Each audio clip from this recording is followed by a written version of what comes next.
All right, how's it going? It is episode 71 of the Zenspath 4-Button Podcast. I'm your host, Jeremy Powers, and joining me this week, just the two of us, Rachel. Just the two of us. It's me, Rachel, from Orlando. Yay! We get a duo cast this time instead of a trio or even a quad. I don't think I've ever been on it with a quad. So I think you actually, I don't know. I don't know. No, I don't think so. I think they'll. No, weren't you on here? You were on here with Joey and Kelly, I think. No, I wasn't. That was when I was like probably ill or at a con or something. So all the cons you go to, but not the one we'll be at. Listen, okay, I can only go to so many. There's only so much you can do. But what you can do is go ahead and let us know, what have you been up to? What have you been playing? So I've been playing lots of Eastward. I'm taking my time with it. It's really, it's good. Some of the combat is a little interesting. And yes, Jeremy is showing off his copy for those of you listening instead of watching. Right, I was going to get to it eventually. But I'm enjoying that. I'm just taking my time with it. I'm also slowly still playing Xenoblade. You'll get there. I'm switching between the two. I know the third game's coming out. I've got that pre-ordered. It's going to arrive at my house. I've got the expansion pack that I've passed that I've pre-ordered. So when I install it, it'll just stuff. Just magically already there. Yeah, everything will be, rip ride and ready to go. But of course, I'll just be like, I'm not going to play this yet because I want to get through the other ones first. And so, but of course, I'm excited for all the stuff that's coming out on the 19th with PlayStation Plus, which, oh my God, like they dropped that news and I'm just sitting here like, wow, we're getting so much stuff. We just have to find it in that store. Yeah. The menus for specifically PlayStation Plus, their catalog leaves something to be desired. So it's like having the inventory of a major store that's set up like a flea market. Yeah, that's basically it. You're gonna scrounge, hope, and pray you find something. And so, Sony, I love you, but can you please put some filters on your PlayStation Plus like library game catalog for the love of God? Like, there's like 3 options that you could pick, and none of them are really good on sorting the games. Like, what I want of them. I tried to find PlayStation 1 games because you're supposed to be able to buy some of them. Mm-hmm. They have them listed as PS4 titles. Like, just, it was a PS1 game. Give it just the tag. I don't want to have to search through all of PS4 to find a PS1 game. I don't know who is it. I mean, I know it's really difficult to find good help these days, but good God, is that position open right now? Like, are they hiring? Like I will do that in my spare time on the weekends. I will add the tags to your database just so it sorts properly. For the love of God, you know what they need to do? They need to hire an old retired librarian. Yes, perfect. It would be so organized. Honestly, like everything would flow probably so much better. But like the biggest PS5 thing that now with the Dewey Decimal System. Honestly, but I think the thing I'm most excited coming out on the 19th, which is like 4 days from now, is the game Stray. Like, it's a day one title, and it's just like, what surprise! Happy birthday! Happy summer! Thank you for buying our crap. And here's a game where you can wander around as a cat, and everyone's like, as a stray cat.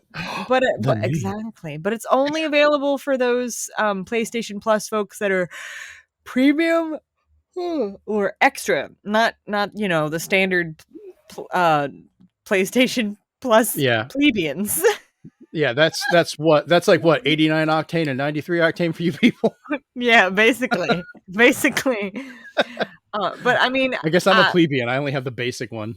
I upgraded to the premium just to check it out, and honestly, it wasn't that much of a price difference, but like I'm sitting here like, oh cool, I can play Stray. Oh, I already bought Integrate, so whatever, but at least some of my friends can play it that haven't yet. Cool, I guess I'll check out Marvel Avengers. I mean, I can play it for free, so I don't have to buy it. And then then they're just like, oh yeah, and then Assassin's Creed Unity and Black Flag, and I'm like, bet, okay, I'll turn on my PS4. I haven't never played those. Like, they're not on everything since the 360 and Wii U. I have Black Flag on the Switch. It plays okay. Yeah, that was not their best port. No, it's just not their best port. Like, there's things that I was used to doing that I have like muscle memory on how to get to a certain like thing in a menu, and I'll try to do it on the Switch, and it's just like, no, it does not compute, and I'm like, does that muscle memory work with a Pro Controller though? No, it doesn't. The button locations are still different. Yeah, they're still different. So, but I never played Unity, so I guess I'll check that out. And then Saints Row 4, won't play that, but neat. I'll add them all to my library, I guess. I'm not the biggest Saints Row fan, but that one is really stupidly fun to just run around and do the most ridiculous I've heard it's funny. Also, there is a moth that has somehow gotten into my house. Mothman! It's trying to get me. So... But yeah, like no lie. It's because you're lighting up the show, so all the bugs are attracted to you. That's just terrible. Yeah. But yeah, I'm excited for all that. And now that I'm getting used to my new work schedule, which is wild because I have an actual like schedule that makes sense, as opposed to you get some day shifts, you get some mid shifts, you get some night shifts. Yeah. Welcome to adult stability. And then, I mean, I've had it before, but it's just been so long. And I had forgotten. It was 84 years ago. Exactly. It feels like it. Damn. and so I'm like, okay, I either leave at 3:30 or I leave at 4 or I leave at 4:30. That's kind of my window of when I leave, depending on what time I get there. And now I'm just like, I get home at a decent enough time that guess what?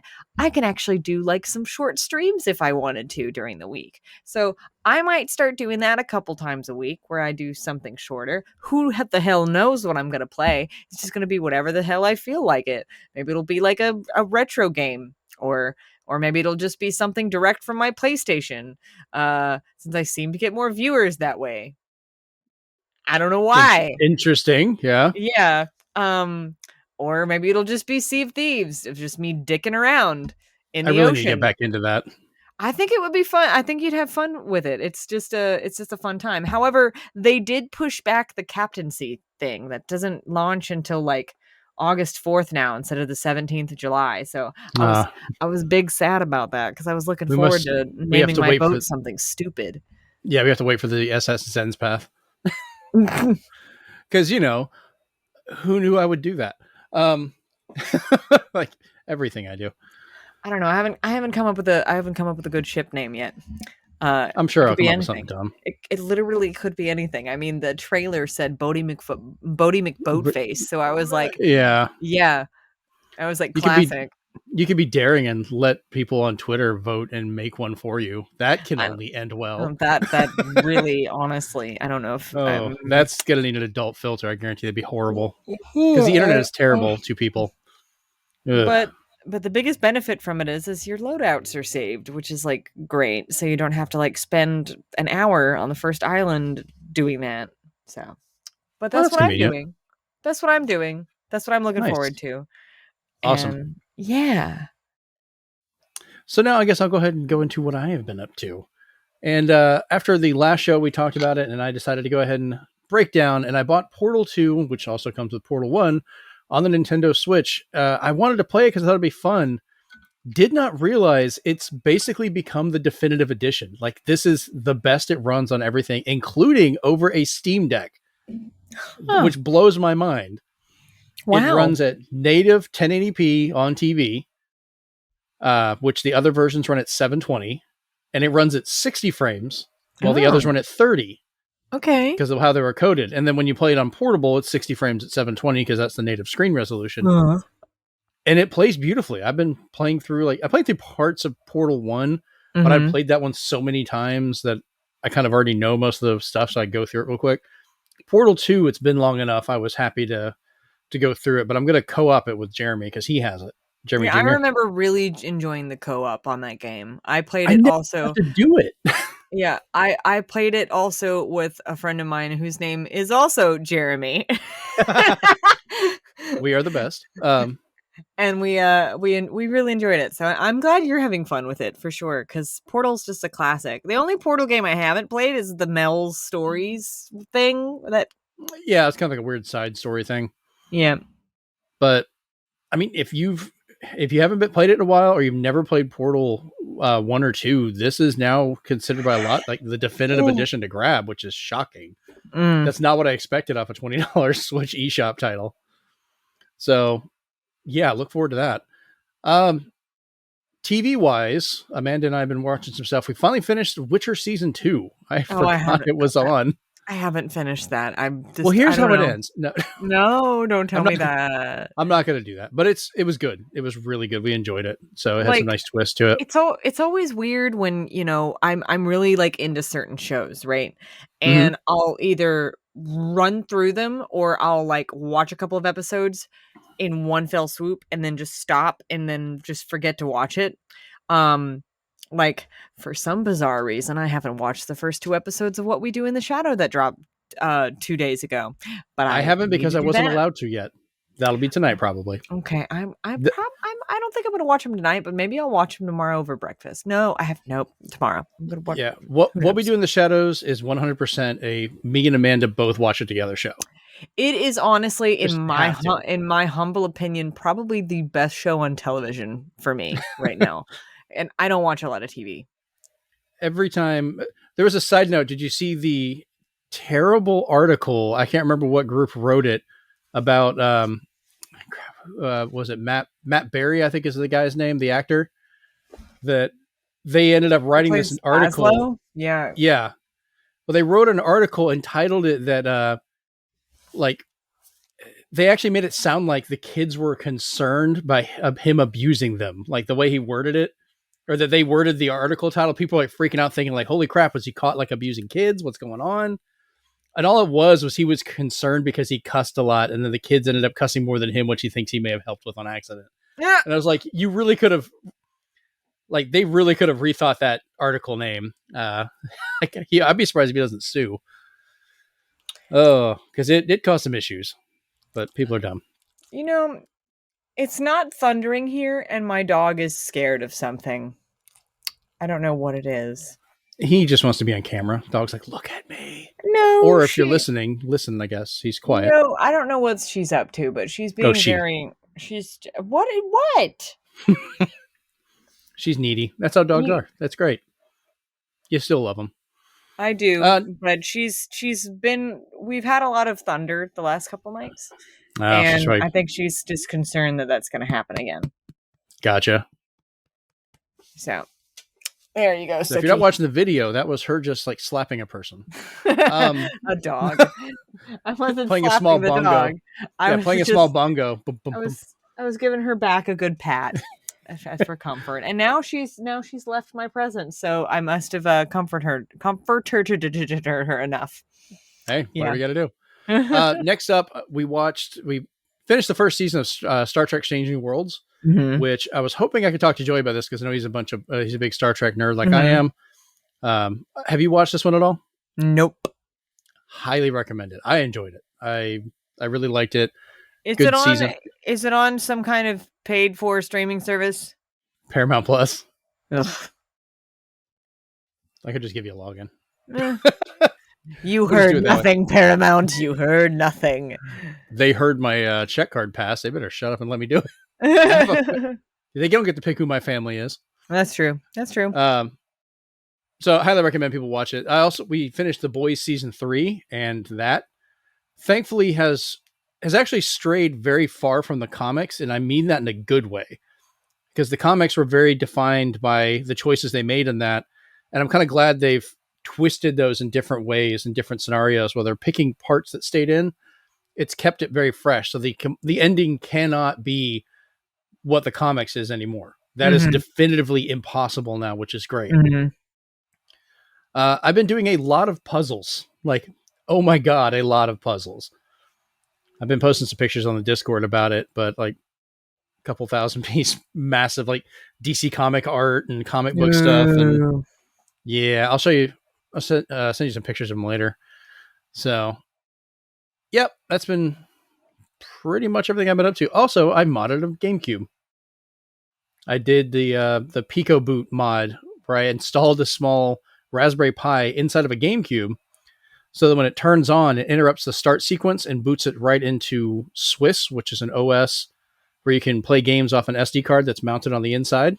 So it looks like a just normal GameCube and boots up just fine. I can still play discs and everything. But I've been copying my game collection to it. It's about 30 minutes per disc to copy them. So I've been getting through a lot of the new season of The Flash while just switching discs out. But yeah, it's great. Yeah, I love doing the mods. Eventually going to try and do some streams doing those over with Cerulean Skies, Joey's streaming group of people to do things, which I need to get on. I'm just really bad about. But hey, we're still going to give him plugs even though he's not here because he's not feeling well. He should get feeling better. Yeah, I watched their like community stream that they did a couple hours ago now, and they were playing Among Us, and it was really amusing. I had it on in the background while I was dicking around in Canva trying to, make some Twitch stuff. So yeah, he did sound tired though, so I'm glad he's resting. Yeah, he was intended to be on the show tonight and just wasn't feeling up to it. But you know what? I'd rather him get some rest and feel better. And damn it, we can do this. Just the two of us. We can do it. Just the two of us. We can. We've done it before. So. Right. So, all right. Well, let's go ahead, I guess, and move on to the news, which I know you would like to start us off with this first one. So please, Rachel, take it away. Oh, my goodness. So in addition want to. In addition to all of the PlayStation Plus stuff that happened, like they literally were like, guess what? We're going to do something called PlayStation Stars. and I was like, okay, Sony. All right. I'll bite. What you talking about? I'm going to have to clip that now. So later on, that is going to show up. Go right ahead, friend. Yep. It is a loyalty program. Yes, like your GameStop rewards program, like your Winn-Dixie, like your Winn-Dixie card, like your Club Nintendo, like your Club Nintendo. Except with PlayStation, none of this you pay for except for whatever you buy using the rewards, I guess. Right. So it's a free membership and you earn points by, guess what? Playing your games. You can earn points simply by logging in to your PlayStation 4 or your PlayStation 5 once a month. As little as that, I suppose. Sorry, people who still play their PS3s religiously. I don't think you're going to get any points for doing that. You won't, but the PS3 did have a good library, so it does. You're still enjoying good games. Exactly. It still does have a good library. I think still the majority of my games are PS3 games. But you can also complete specific trophies or challenges, like winning a tournament. I won't be doing that. Or by being the first in your time zone to platinum a title. I can already tell you, I know one gentleman in Pensacola. Sorry, Joey just distracted me by tagging me in something. As soon as you went, it popped up on there. He misspelled my name. Damn it! Why do people add an E before the Y? It's Jeremy. Whatever. It's okay. Moving on. He called me auntie. He called me uncle. He also corrected his misspelling. So, yeah. Anyway. But first in your time zone to platinum a title. So I have a friend of mine in Pensacola that literally just platinums everything, like all the time. And so I already know that I'm going to see him at like the top from doing that. And I'm just like, I'm sitting here like waiting. I'm like, I just know he's going to have the most points in PlayStation Stars because he platinums so many damn things. So depending on that, I actually think this may cause a problem because you're going to have more people trying to get games early to do this. So if they can get a game before the release date, or if they're playing it, for a review or something like that, I wonder how that'll skew the numbers on that. I'm just curious. If people are sent review copies, maybe they somehow aren't like the rewards program doesn't go live until the actual like street date hits. Yeah, if that makes sense. Maybe that's something that's programmed in. Sometimes they do have like developer accounts that they're running it on, so that those usually don't count, so maybe not. I hope Sony was that smart to program it that way. But she's just yawning all night tonight. I'm sorry. I hope that Sony was that smart to program it that way, but I don't know. It's not the end of the world either way. It's not going to affect me. You will also earn points automatically from purchases on the PlayStation Store, which is good. So that's very Club Nintendo, or My Nintendo Rewards, or whatever they're calling it now. Mm-hmm. There's no explanation just yet of the rate of points you earn per dollar, or the cost of points, like what they're worth essentially, and what you earn based on your activities. So I imagine they will talk more about that once it comes closer. Yeah, because I'm wondering if they're going to do like, I think Nintendo does like a certain amount per dollar, and then how many are they going to offer for like different, like, if you do get that first platinum, what is that worth? If you do win a tournament, will that be variable? And stuff like that, I'm sure they'll cover eventually. And another example is like, so Nintendo has two types of points. They have the points that you earn for like actual games, like gaming, and then there's the points that you earn for purchasing stuff. I wonder if PlayStation is going to do the same route, where purchasing things is one type of points, but doing achievements is another type, and some can be cashed in for discount, some can be, but they haven't said anything. They just said the platinum and gold. Yeah. I think is what it was. Yeah. Or silver and gold, whatever. Well, yeah, I know for the Nintendo that's what it is, but I don't know that they've said anything with this. I don't think so. Not yet. But anyway, part of the official announcement led to some questions, of course, from gamers. This is a fun one. So there's something that's there's a new type of reward that's called digital collectibles. Collectibles are like, they say they're diverse as our portfolio of products and franchises. So those little digital trophies that you could get in like Smash Bros. That's what I'm thinking about. Like was my literal first thought when I read this article was Smash Brothers trophies. Well, I wanted to read this part specifically because it's really funny just to read their copy for this, but also the explanation that pops from this. So the full quote is, also, as part of PlayStation Stars, we are unveiling a new type of reward called digital collectibles. Collectibles are as diverse as our portfolio of products and franchises. They are digital representations of things that PlayStation fans enjoy, including figurines of beloved and iconic characters from games and other forms of entertainment, as well as cherished devices that tap into Sony's history of innovation. There will always be a new collectible to earn, an ultra-rare collectible to strive for, or something surprising to collect just for fun.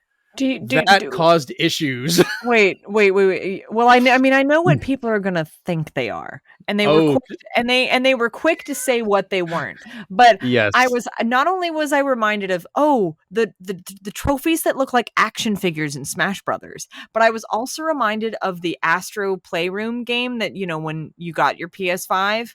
That was so great. It's such a good game, and then all the little like things you could unlock in the like trophy area. And I was like, okay, maybe it's a lot of that too. I'm like, they're going to reuse some assets with that? Like, okay, whatever, you do. You know what it made me kind of think of was, you remember the PS1 or no, it was, I think it was PS2 that had the little animations for the memory card saves. Yeah. Like those would be great. So everybody immediately was like, holy crap, this sounds like NFTs or something like that. Because, the way they're talking about sharing them. And this got to the point, Sony VP Grace Chen had to clarify it with a statement after many thought this smelled of NFTs. Note how many times she says, definitely not, in this quote from the Washington Post interview. It's definitely not NFTs. Definitely not. You can't trade them or sell them. It is not leveraging any blockchain technologies, and definitely not NFTs. 3 times in one sentence. Well, she really hammered it home, but it also sounds pretty sus. So I don't think they're doing it, but it's kind of bad that I get what Sony is doing with it, and I kind of like it. It's like, digital cards and stuff like that. It could be a fun thing to collect just for your account. It's no different than the trophies you already earn. Trophies you earn, or like if you get achievements on Xbox, you can use the artwork for wallpapers. Like that's technically a collectible that I can change my background based on that artwork for each achievement. I would love if that's the way that we like get themes on the PS5. If this is it, I'd be like, okay, cool. We're not even going into my loathness of the PS5 menu system. Oh no, the PS4 is so much better for that. I could also talk all day about why, like, listen, Sony, your UI is trash on the PS5. Why did you do this? The PS4 was perfectly fine with their UI. It was perfectly fine, and then you done screwed it up. That's what you did. If it ain't broke, don't fix it. And you just broke it even more. You just said nope, goodbye.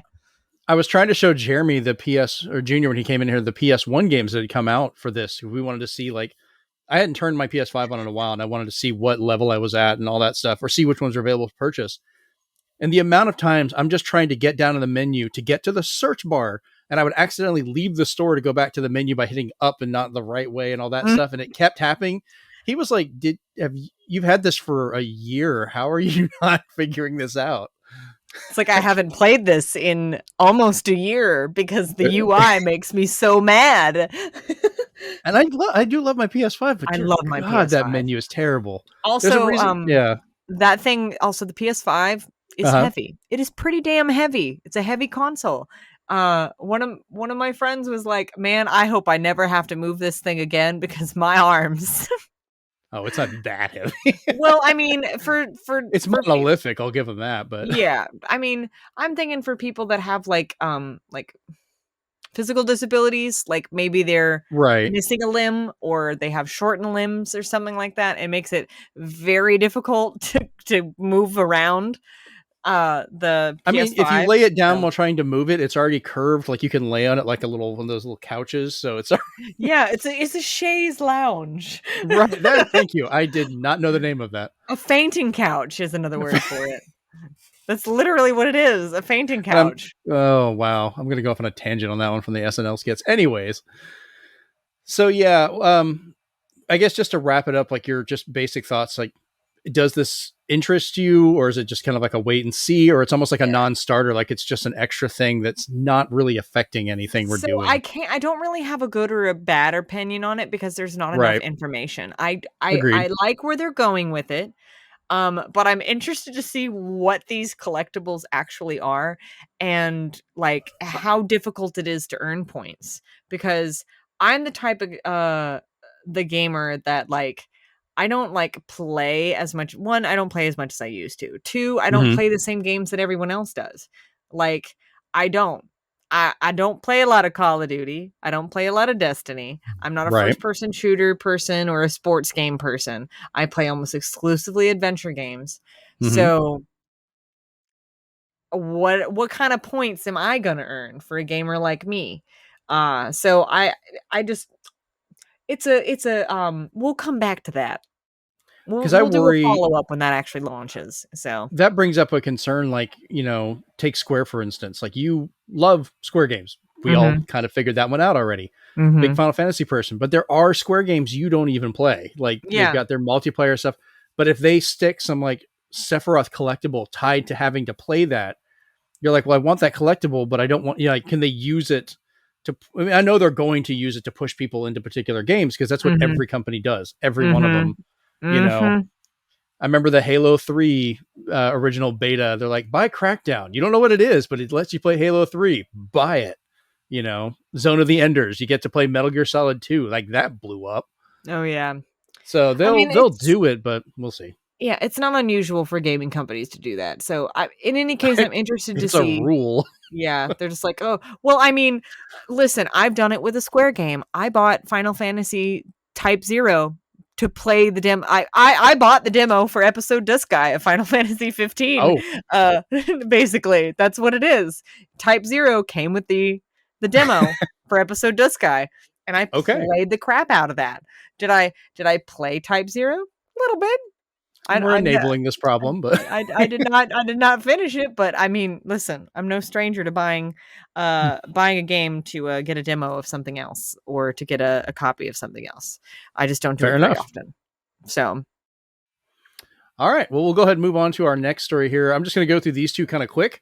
RoboCop Rogue City is announced for June 2023. There was a trailer that they showed some cinematic and they showed some what they said was gameplay, but I'm not 100% sure how it looks. Does have the likeness and voice of Peter Weller, so that's cool. The original RoboCop coming back, who was also, an evil admiral in Star Trek.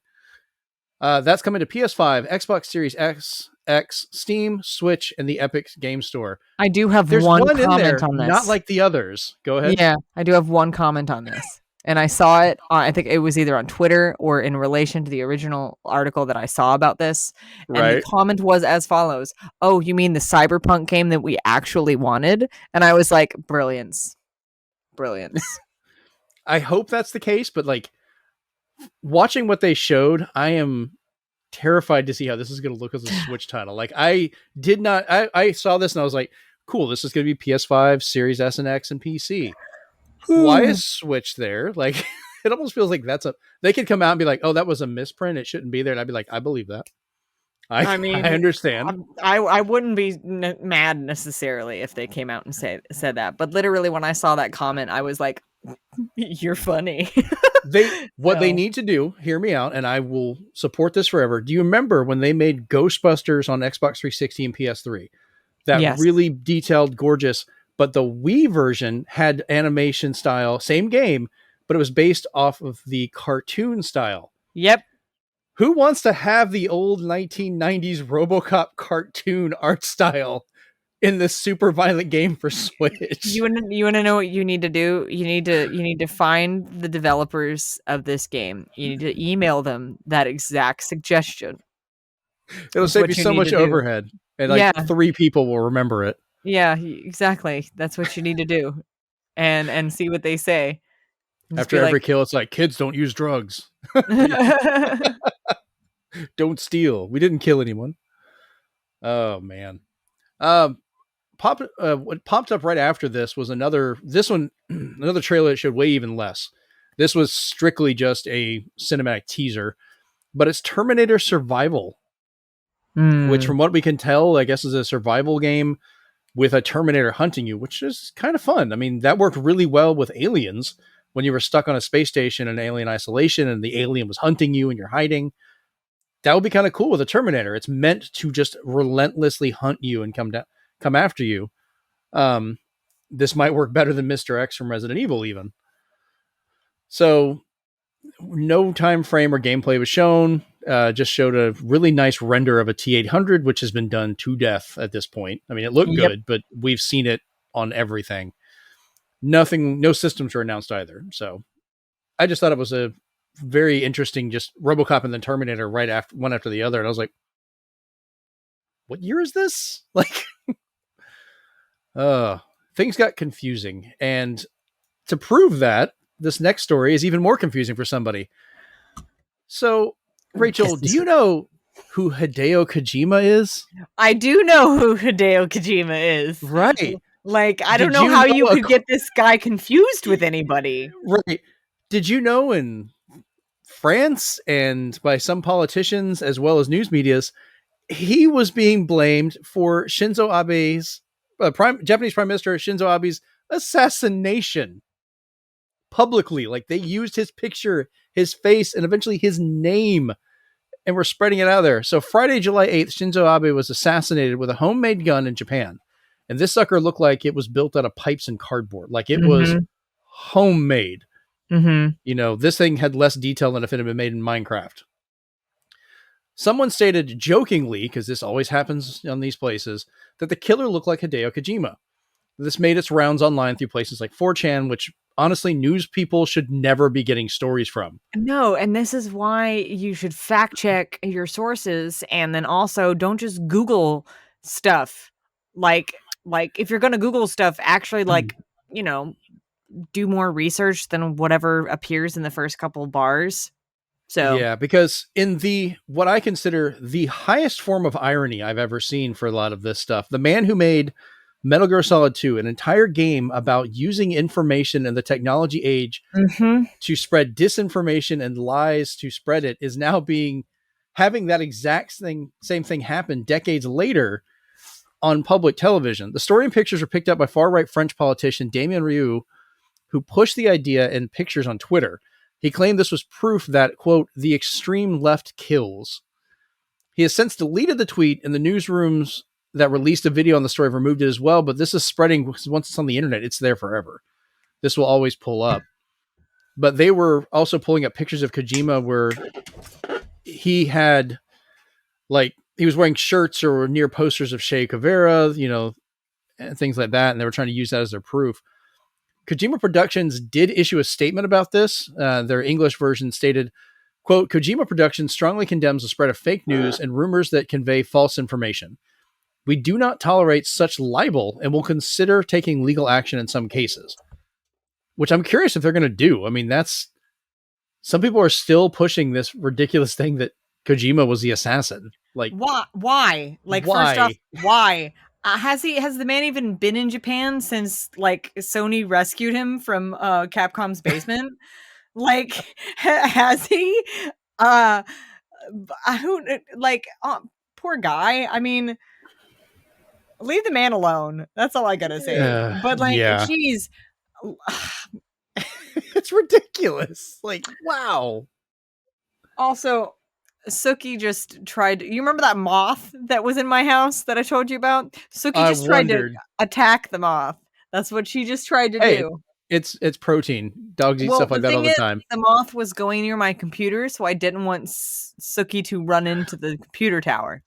So, what a way to end the show. Why is the show only 36 minutes long? Well, we had an issue with a dog and a moth. She's chasing after this moth that's in my house. Like, no lie. She's defending you. Yes, truly. My protector, Miss Suki. Perfect. Yeah. So, okay. Yeah, this whole thing is a mess. But Rachel, I have another question for you. Are you familiar with microtransactions? Oh my God, I need to talk about this one because I mentioned this article came up, right? And this was before I knew that we were going to talk about it on the show. And I was on the phone with my friend Kaya, and I was like, I'm sorry, I have to do microtransactions to access car like features of my car that my car already has on a BMW. Yep. Like, and then she was like, what? And I go, yeah. And so to explain, BMW has announced that features that are normally available on just a regular old car are going to require monthly, yearly, or one-time full access charge to use them on certain models. What model? I don't know. But anyway, some of these features are cruise control. Active cruise control with stop and go function. This is a list from IGN, by the way. It's still cruise control. Adaptive M suspension. I don't even know what that is. Apple CarPlay. Like, I have to pay to use my Apple CarPlay. BMW Drive Recorder, which I'm assuming that is like a dash cam, essentially. Right. The BMW safety camera information, so goes hand in hand with that. Driving Assistant Plus. I don't know. That's the thing that makes you able to parallel park automatically. That's what I would guess. Maybe. Yeah. Front seat heating. You have to pay to get your butt warmed in the winter. Like, why? High beam assistant? What? So that's so I can my high beams will automatically go on and off at the detection of a car within a certain distance. My wife's car does that. Like we use it a lot, and but to have that feature and have to pay for it, like, what the crap? Like, Iconic Sound Sport. Who the hell knows what that is? It's part of their sound system. It's the sport set up for the audio system. Who cares? So it's literally DLC for the radio for how it works. The map update package. So you want the most updated maps so you don't go driving off a bridge? Ka-ching, pay up. Ka-ching, pay up. Online entertainment voucher. What? So you can play video games on the little like screen that's in the dash? Well, not the driver, obviously, but the passenger. I hope. Right. And steering wheel heating, a feature that is available on most modern vehicles without extra payment. BMW, what the actual hell? Like, so why? If you try and use one of the features in the car without paying for them first, you're told essentially, and this is per Jake Groves @_Jake Groves on Twitter, quote, no, you need to buy the feature first on the connected drive store. So basically it's like you turn on part of your car and you're like, man, I'm cold. I want to turn on the seat warmer. And it's like Xbox Live or PlayStation Network going, hey, no, you need to download this update or buy this new DLC package before you can use that. And here's the kicker, mind you, in order for these to work, the hardware is already there. The seat warmers have to be already built into the seat. All the drive navigation stuff, the warmer and the steering wheel, it's all there. It's all just a software lock.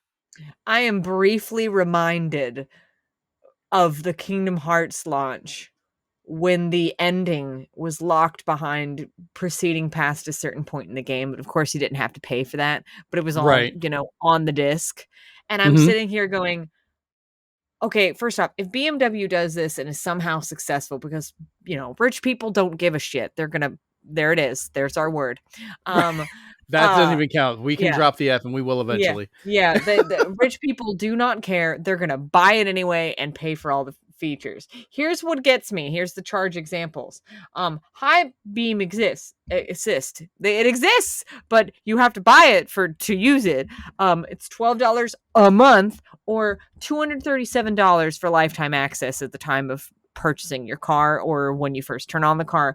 Who the hell knows? Or you just go in there and agree you want to use it and you just pay that fee. It's basically buying the DLC. Yeah. Heated seats, $18 a month or $415 for lifetime access.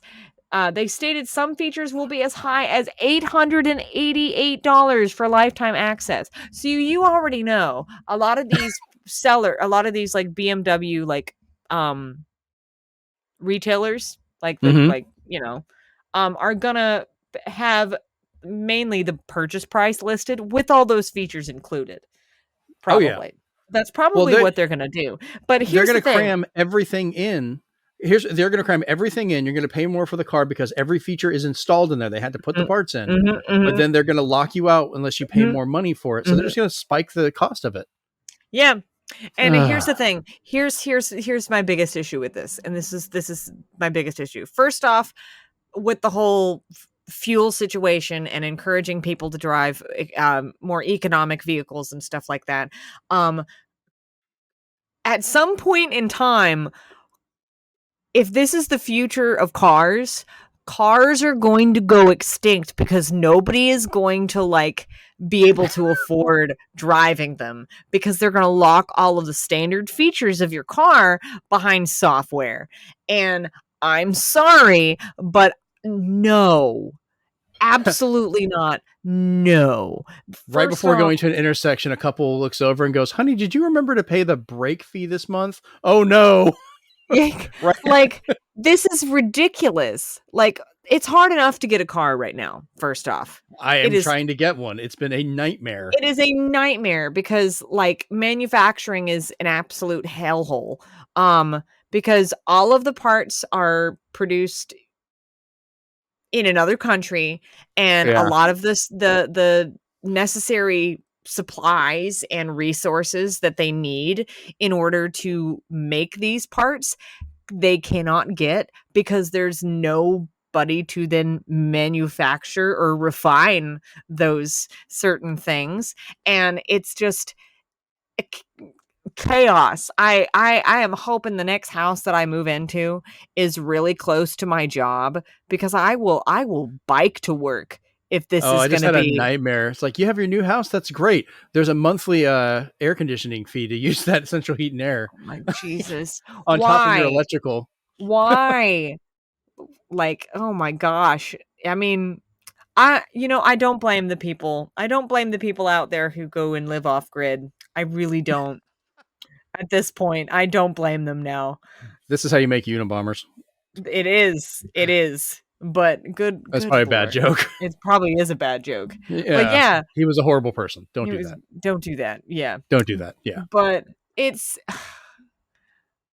Why? That's all I gotta say. Just... It's stupid.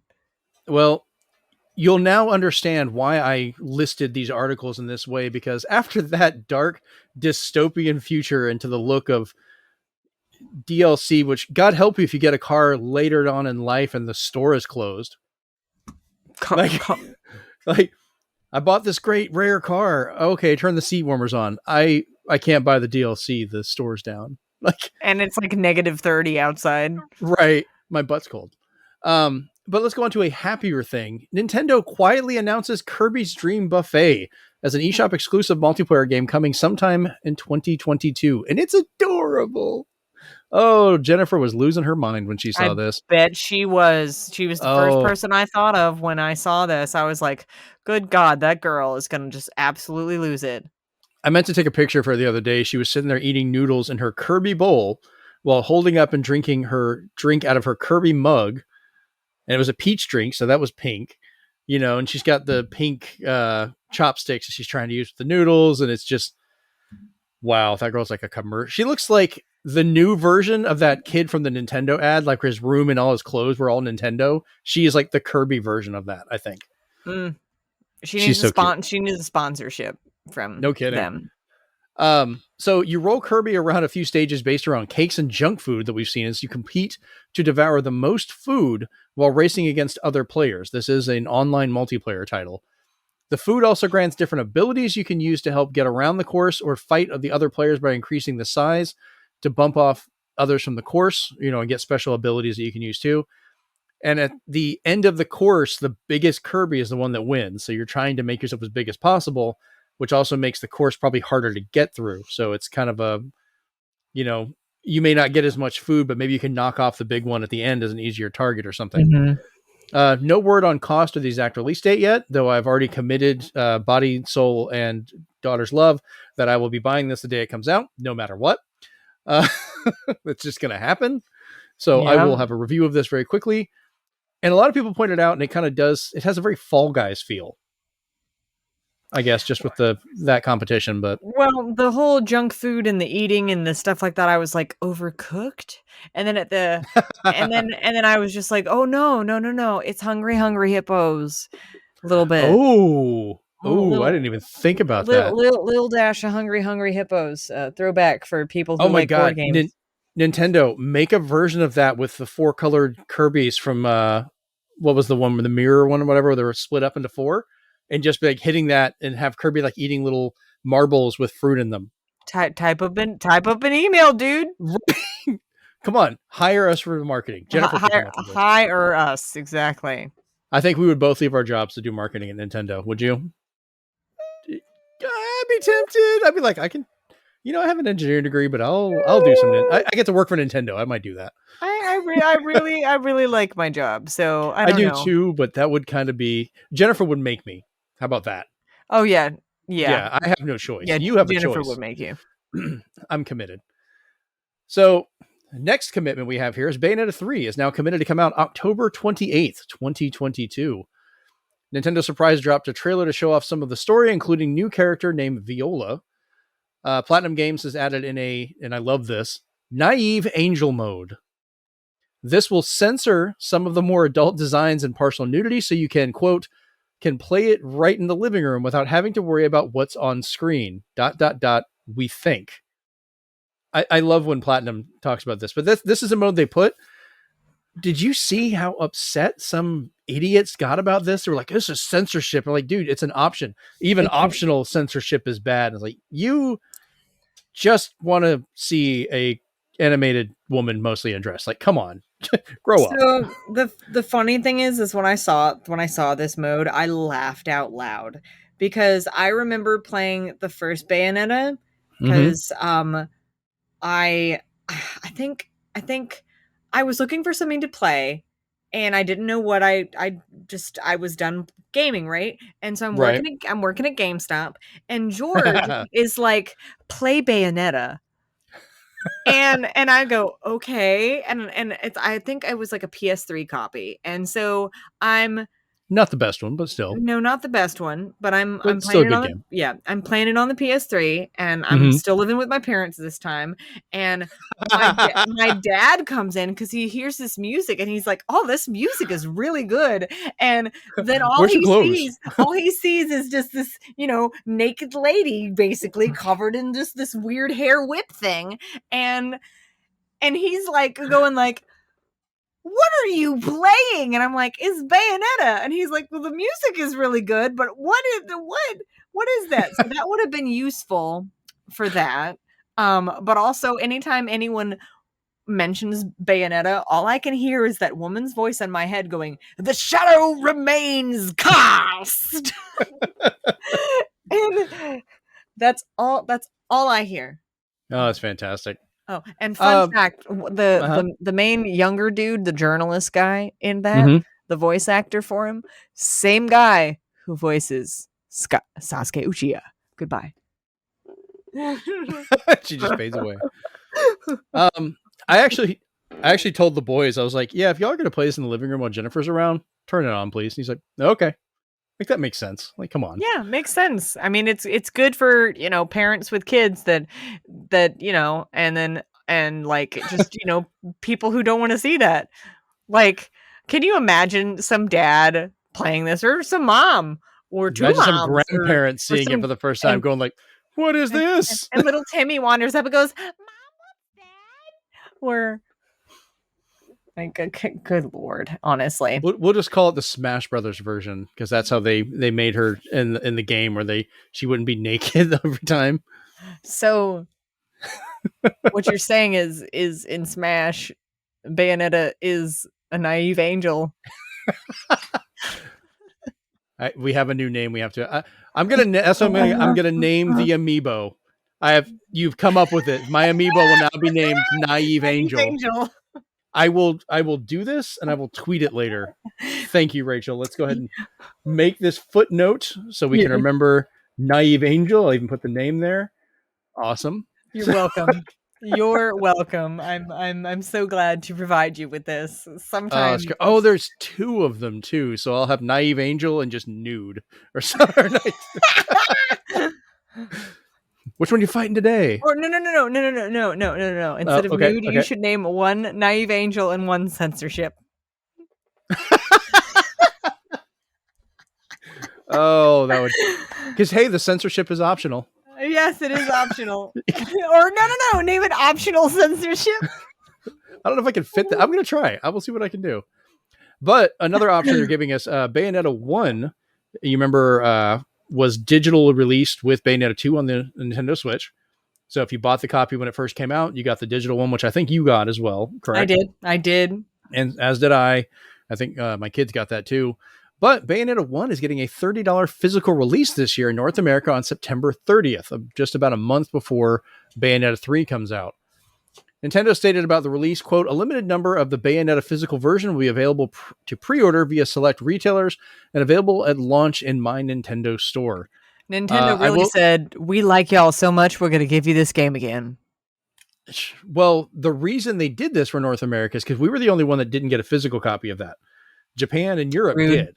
Just rude. Well, the Bayonetta 3 is getting a collector's edition that comes with a new cover for Bayonetta 1, 2, and 3 that makes it where the cases can fit together and actually be one panoramic image. And we saw it for Japan and Europe on that, and we're like, well, what are we going to get? We don't have that game. So they were, we kind of figured, and we were right, that they were going to finally release it here. So I'm going to pick it up just for the heck of it, just because I like having physical copies in my collection, even though half my family's already played it. But yeah, thought it'd be fun. All right. So this next story, I think, is kind of a big one, actually. I know we're covering a lot of Nintendo-related stuff, but this one is actually kind of governmentally dealing with the country of Japan and some of their recent legal battles and laws that they've been putting against people of same-sex marriages, which I will go and say that I don't give a damn who you love. If you love them, you should be able to be with them. Like, legally of age and all that stuff. Otherwise, yeah, no. But I got lucky to be with Amanda. I get to be with the person that I love and have my life. Everybody should be able to find their Amanda. It's not up to anyone else to decide who that is. So, but Nintendo updated their corporate social responsibility, or CSR, initiatives and announced that same-sex partners can enjoy the same benefits as employees in opposite-sex marriage. Japan still has a ban on same-sex marriages. They actually ruled it as unconstitutional in a recent court case I was reading up about, which is kind of disappointing, but, or not even kind of, it's completely disappointing. But Nintendo quoted said, at Nintendo Company Limited Japan, we want to create a work environment that supports and empowers each and every one of our unique employees. They continue with a fairly long statement on the issue, which I recommend reading up on. You can find it online pretty easily, but I pulled a few highlights from it that I wanted to kind of point out. We introduced the partnership system in March 2021 as one initiative based on this philosophy, which they were referencing the unique employees mentioned earlier. Although same-sex marriages are not currently recognized under Japanese law, this system ensures employees who are in a domestic partnership with a same-sex partner will have the same benefits as employees in an opposite-sex marriage. We have also established that a common law marriage between couples will be observed in the same way as a legal marriage. So this is their way of skirting around, bypassing that whole issue, the law of that, by making sure that they have the same rights as best they can. We know y'all have been together forever. We know that you're essentially husbands or wives. We know this. Right. So we're going to give you the benefits of that. And which is good. I mean, that's good for a company to do. And I think, other companies should probably take a leaf out of their book. Cause I mean, even though, I'm very single. I am unmarried. There's not really anyone in my life in regards to that. But if I was with someone and I wasn't married to them and I had been with them quite some time, I would want them to receive whatever benefits that I have. Mm-hmm. Like that would be something that I would want if I intend to spend the rest of my life with that person. Yeah. So it's kind of good that they're finding a way to do this. And it really should honestly be up to the employers on whether or not you yourself can decide to give your partner those receive those benefits. Like that should be something that the employer can make that distinction, not anyone else. So yeah, I think it should be codified as an actual law, but this is Nintendo's way that they can try and skirt around that as best they can. Yeah. They can't change that law. They're trying to do what they can, but this helps. I guess what I'm meaning to say is that like the larger entities should not be able to dictate what companies are doing in regards to that. So this is them doing the right thing. Yeah. I'd be more concerned about some companies that might push the opposite direction, that do agree with it, trying to do that in an area, which sadly happens here in America, where currently same-sex marriage is legal, but people are trying to fight against it like idiots. They should not be doing that. But there's companies that will try and fight against it illegally. Now, they went a step further, and I thought this was kind of an interesting part. Nintendo president called for all employees to adopt a renewed understanding that even speech and actions, which are not intended to harm, can cause significant emotional pain, and asking for understanding and support to create an environment in which everyone can work comfortably. I thought it was interesting that they were covering the fact they're like, hey, I'm sure statements like that, or, about people that are gay, that are, in those relationships, may be more accepting there because of the fact that the way that law is. I'm not saying that that's a good thing at all, but the environment of it, people around there will do that, sadly. And that they're trying to point out, hey, don't do this. This is, even if you're not even trying to intend to do it, you could be hurting somebody else, and to think about your actions. So I don't know. I thought it was something good to point out. Nintendo's pretty cool. They've always been pretty chill and like just generally nice in regards to like, especially with their employees. I haven't really necessarily heard of them treating anyone super badly, except for like some just very specific instances.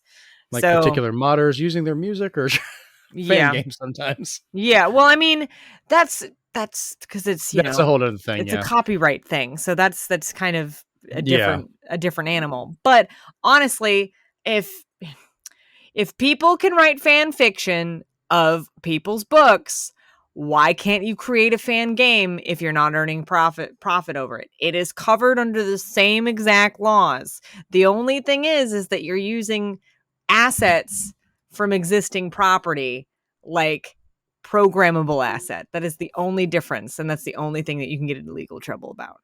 But Yeah, if that you're whole not thing's a whole making, mess. But if you're not making money off it, I don't know why it matters. So yeah, it's a weird one. I'm not even trying to get into the legal one on that. I know, But I'm glad to see that they're, Nintendo does do a lot of stupid things sometimes. It's a company I do really like, but I'm glad to see that they're trying to do more to help their employees be more comfortable and live their lives and be happy with those that they wish to be happy with. To give them something. It's never going to be the same as being able to be married, to do these things on an equal ground. I've been married for 22 years and I've been lucky to be able to do that and happy that I'm able to do that. But everybody should be able to have that same capability. This is a Band-Aid on a wound that needs to heal and be fixed, but they're trying to at least do what they can. So I don't know. But moving on from that, Nintendo has also announced that their intent to purchase CG and motion capture studio Dynamo Pictures. You ever heard of these people? Yes, I have, only because they worked with Studio Ghibli on a certain film of theirs that is not super popular, but is very cute. Okay, which is it, Ghibli or Ghibli? Because I've always said Ghibli. I've always said Ghibli. I wonder which one of us wrong. I don't know. I think it's a dialect kind of thing, like, because I've heard it pronounced both ways. But it's pronounced Ghibli. Like Ghibli. Someone you know will do what? that. You know what? Let's call Hayao Miyazaki right now and ask him. Yeah, I'm sure. Yeah, I'm sure he's going to answer the phone if I can find that number. Yeah, they intend to complete the purchase by October 3rd, and Nintendo is purchasing 100% of the outstanding shares, so they become a wholly owned subsidiary to strengthen the planning and production of visual content in the Nintendo group. Once purchased, they will be further known as Nintendo Pictures. And then Dynamo, as you said before, worked on motion capture for Persona 5, Nier Replicant, and Death Stranding. Naming Persona 5 and Nier Replicant, I'm surprised I did not just somehow summon my son like Beetlejuice. He's just going to show up. I was at work, but I heard you talking. He's going to come in here and find me when he's listening to this show later. It's hilarious when he does that. But they're making CG for Ghost in the Shell SAC_2045. I'm actually not familiar with what that is. I'm guessing it's a film of some sort. Yeah. Studio Ghibli, whatever. Earwig and the Witch, and Nintendo's own Pikmin short movies. Do you remember those when they came out on the Wii U and then got released on 3DS, and then eventually they just put them for free on YouTube? You guys should watch them. They're hilarious. They're really good. They're adorable. I think this is in some way like, the Sonic movies have come out and they're both very good. Both the two of them. They're excellent films. And I really think Nintendo just went, you know what? If Sega can do it, so can we. It's our time now. And they're just like, oh yeah, okay, we're gonna do a Mario movie. Oh crap. We need better motion capture for this. Oh my god. Okay, let's just buy a studio. Well, Nintendo did release a statement to Kotaku later, quote, saying Dynamo Pictures will be producing CG video content based on Nintendo IP, and we have nothing to announce at this point on what exactly they will be involved in. As one person on Twitter said, and I know Caleb agrees, Metroid anime when? Come on. We haven't got one yet. Why? Fix this. So it'll be Fire Emblem. I really think they could really, the sky's the limit. They have so much stuff that they could do. Like, can you imagine, like, ooh, wait a minute, hold up. Go for it. We're not even thinking. We're not even thinking about the video game applications of this. Motion capture for Zelda. Yeah. Like, I mean, what if we get a real proper Zelda movie or series from this? Think about it. Just think about it. I would like to see them do like they did with Pikmin, make like little shorts based in different worlds. Like, you could make a Legend of Zelda short with Link, going through part of a dungeon or something, like those little snippets of the world. Samus exploring part of Zebes, or, pick any of their games. Have something going around in Splatoon. Nintendo's going to be the next best YouTuber with this. That's what it's going to be. Who knows? Who knows? So that was an acquisition that brings us joy. There's another acquisition that did not bring anyone happiness. It made a lot of people really angry because, well, Unity is planning to acquire IronSource, an ad tech firm that's also well known for massive amounts of malware that they spread.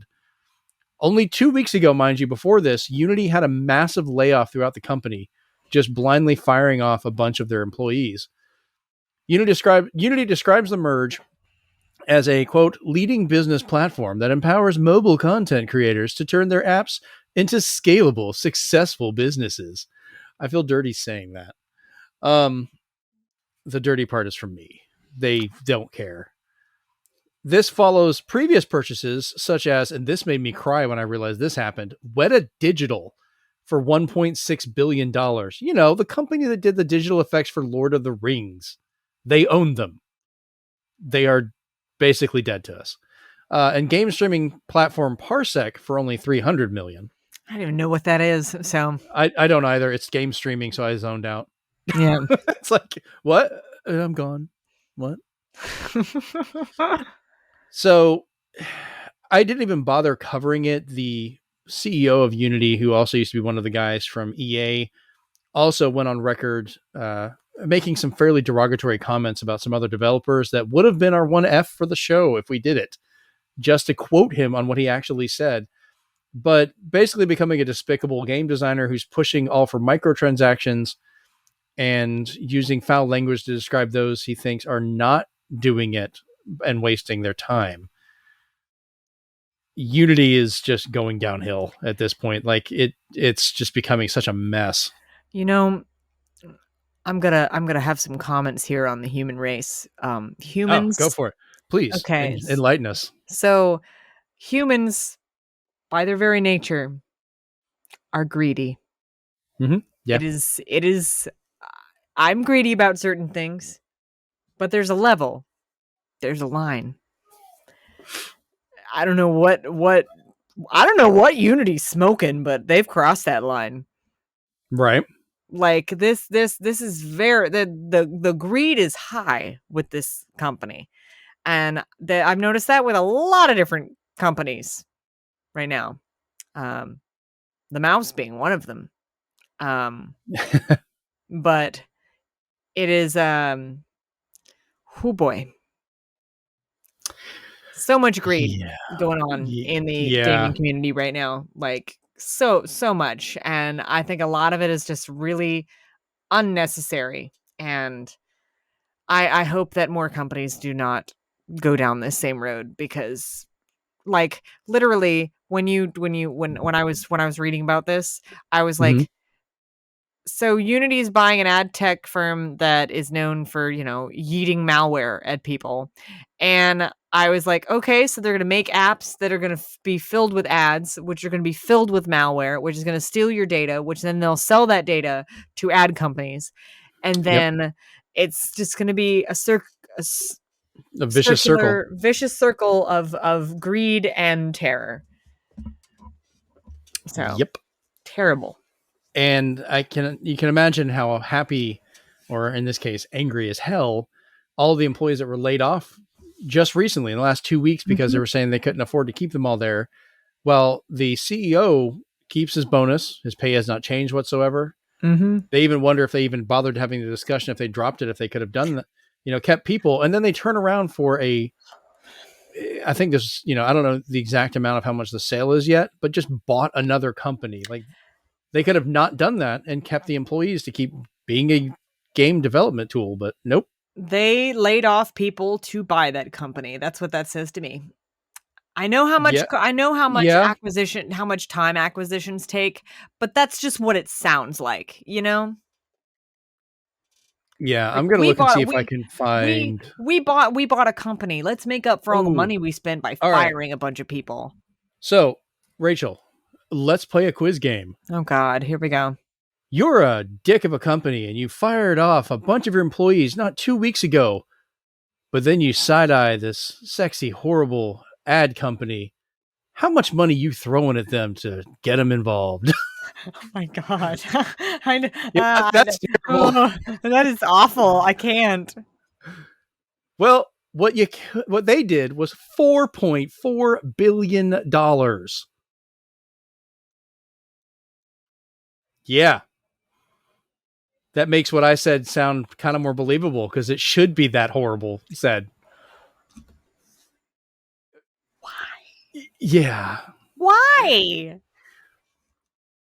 $4.4 billion for an ad company right after you laid off a bunch of your people. Like, that is just pure greed, like you said. Yeah. So enough of that crap. Let's see what's up with. Let's just move on. Bandai Namco. Good God. Well, they're having a fun day. They're having a bad day, is what they're having. Tell us why. So they've announced that they were the victim of a hack and they're investigating the extent of it and how it happened. But there's this hacking group that claiming to have done this that goes by Black Cat. Eurogamer put out a statement that says on July 3rd, 2022, Bandai Namco Holdings Incorporated confirmed that it experienced an unauthorized access by a third party to the internal systems of several group companies in Asian regions, excluding Japan. They continue to say that there's a possibility that customer info related to the toys and hobby business in Asian regions could be compromised. They will continue their investigations and announce results as appropriate. So that says to me that it was more localized rather than international. So we got your name and emails. Yeah, they got their names and emails, but only the Chinese ones. Yeah, but that's still a lot. It's still a lot. So yeah, but I mean, cybersecurity issues have become a big thing for a while now, where companies are getting broken into and going after that stuff. It's become a big thing at my work as well, trying to work down, not of having issues of it, but of trying to prevent this stuff for phishing and so forth. Yeah, it's just Bandai Namco not having a good week. Like, just not a good look for them. So I'm curious to see what the extent of this will be, and then the fact, will they even announce it? Like, as they say, as appropriate, how much will we actually find out? You know. All right. Well, we have one last interesting little story I wanted to have on the end here. PlayStation is removing Studio Canal content from users that purchased them on August 31st. So this is a series of films. This is currently only affecting German and Austrian PlayStation Network, but access to over 100 movies will be revoked from being accessible even by those that purchased the films before the August 31st deadline. So if you buy a movie, a day before that, they're taking it the next day. The service to purchase and rent movies ended on PlayStation Network back in 2021. So it's been a little while for that. Now, I find it kind of funny that this is happening because Sony Interactive Entertainment made a statement about this back in 2021. Quote, "When this change takes effect, users can still access movie and TV content that they have purchased through PlayStation Store for on-demand playback on their PS4, PS5, and mobile devices. We thank our fans for their continued support, and we look forward to further enhancing the entertainment experience on PlayStation." It was just ironic. They literally said, wait a minute. Wait. There's too much in our servers. We have to take something off. Let's do the Studio Canal content. Well, what it ended up being is, and this is going to affect more stuff as time goes on, even with digital movies. If you have it digitally, you don't have control over it. Yep. Because the license changed and they're having to remove them, but they're having to go to the point of removing them completely, even if you had access to them, because the rights to the films will change over time. Mm-hmm. So eventually I'm wondering, like, other stuff that you've purchased, when that's going to start going out, will this start affecting the same way for games, where one day, even if you have access to it and it was supposed to still be available for download, it just up and disappears at some point. So I know this is a smaller area that this is happening in, but there's a lot of people in Germany and Austria. Like, that's not a small community. There's a lot of people. But these are, I was looking at the list of the movies they had, and there are some fairly big name titles that are just disappearing. So I could see that a good number of people would have purchased these, like Django and stuff like that. Like, they're known films. So I don't know. Do you have any movies or stuff you've bought on PlayStation in the past? No, I think the only things I ever watched on like PlayStation was like I watched the first 2 episodes of that TV series that they did, Powers. Oh yeah, no, I'm fully aware of that one. And that was it. And that was it. Like, I don't think I did at one point own a few of those UMD movies for PSP, but that doesn't really count. You can still watch those. Physical media for the win. Exactly. Spider-Man 2 was great on that. I watched that so many times on my PSP. I have to look and see. I think I actually had a couple movies on PlayStation, so I wonder if I can even still access them somehow. We'll see. But I think with that little bit of news and that yawn, I think we'll start wrapping up this show. Rachel, before you fall asleep on us, where can we find you, all the lovely people on the internet? You can find me on Twitter and Instagram at out_Rachus. That's RACHEOUS. I might be streaming again soon on Twitch, so keep an eye out for those posts on mainly Twitter for when I go live, but you can find me on twitch.tv/outrageous, all one word, no underscore, spelled the same way though. OUTRACHEOUS. Yeah. I'll probably stop and think about it for a second. Exactly. I'll probably end up playing maybe Sea of Thieves tomorrow. I don't know. I'll just play whatever I feel like it. I'm not sure what time I'm gonna start though, but it'll be fun, whatever I play. I'll probably only play for a few hours, though. Well, by the time most of you listen to this show, by tomorrow, I'll know if I've got myself my first electric car or not. I'm going out of town to see if I can get it. So we'll see. Yeah, hopefully you get it. But I've been your host, Jeremy Powers. You can find me on Twitter at Zenspath, ZENSPATH.